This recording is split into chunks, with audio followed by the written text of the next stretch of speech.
Hey guys, so recently I sold my old Ishin EV800D's box goggles to my friend for like $120, and I bought myself a pair of Skyzone Ultra X V2 goggles on Facebook Marketplace for 275 Canadian dollars, which is a really great price because they're worth like they they don't retail, but they sell for like 800 to 1,000 Canadian because they don't make these anymore.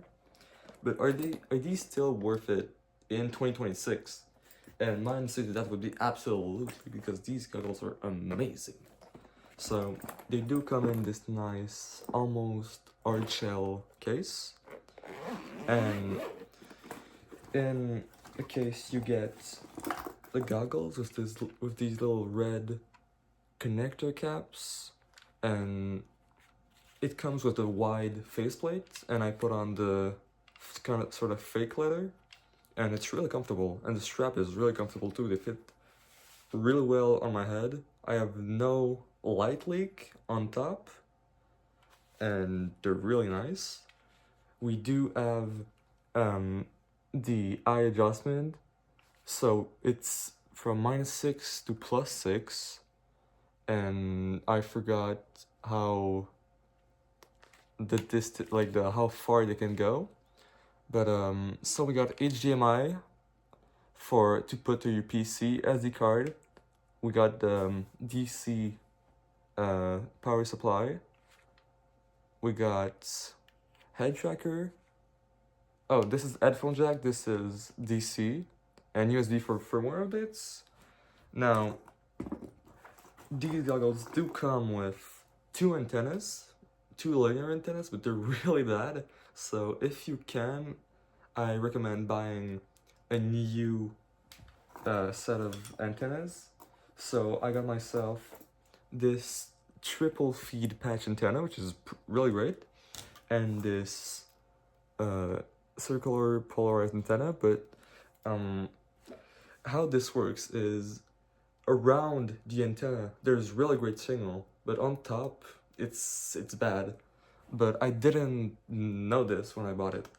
So when you put it on these goggles, it's gonna face like this, so the signal is pretty much only from top to bottom.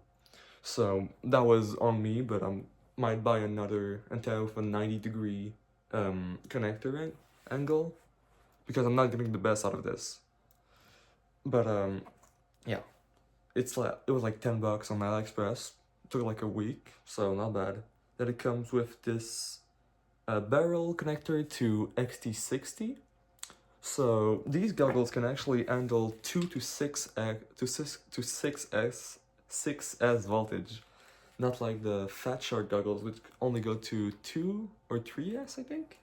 So don't worry about burning these with a 6S, because they won't. Now, these goggles don't come with battery, but I do recommend getting either a 6S battery to power them on for like, not 10 hours, but close, I think. I've flown only with this back. I never charged it for like a week, and it dropped like 0.1 volt or something. So yeah, pretty good. Or you could go with a 2S battery and put it on the side of the goggles and plug it in with the connector right there. So I did buy another pair of Fat Shark Teleporters V3 for like $20, and I'm gonna use the battery from these goggles and plug it there, because carrying the 6S, it's like 225 grams or something, and the 2S is like maybe what, less than 50-ish. So that's really great. Now, this does come with a module receiver, and it's around the same quality as the Rapid Fire or the TBS Fusion. Now, you can put a Rapid Fire in here if you prefer, but you need to 3D print a new cover because this one doesn't fit. But you can't put a Fusion, so if you rather put that, you can't. But also we have two module based, so you could technically do quadversity with 4 antennas. So that's the thing. I'm not sure how much better it is than simply diversity, but yeah. Now these goggles are OLED, which is pretty nice. You can put them in 43 or 69, and I think the FOV is around 46, I think, which is pretty good.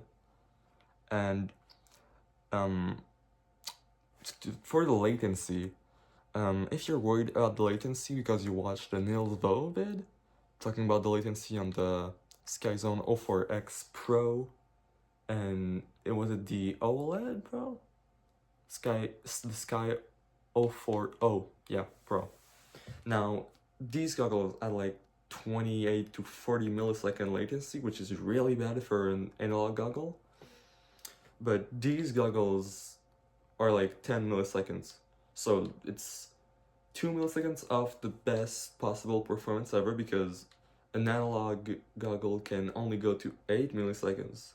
So these are really great for latency, which I was scared when I bought them because I didn't know if these had the same issues as the 04X, the 04 Pro and 040 Pro.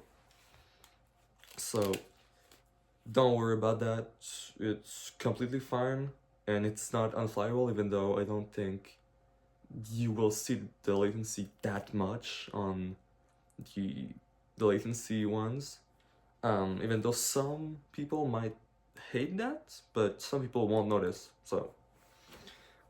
Also, something I did realize when I bought them is that the 2 to 6S battery limit is not actually the amount of cells, it's just they just put the voltage from a 2 to a 6S. So the maximum voltage would be 25.2. But what I did is when I bought them, I bought any MH 7S battery, which was like 8.8 volts. And I was scared to plug them in because it said 7S, right? And I wasn't sure if they would work, but the guy that sold them told me that they worked fine. So I realized that it's the voltage from 2 to 6S battery. So if you're worried about that, just check the voltage of your battery and you're gonna be fine. So before leaving y'all, I'm gonna put some DVR footage that I recorded yesterday or a few days ago, and yeah, so I hope you enjoyed the video, so please consider subscribing and liking, and yeah, see y'all.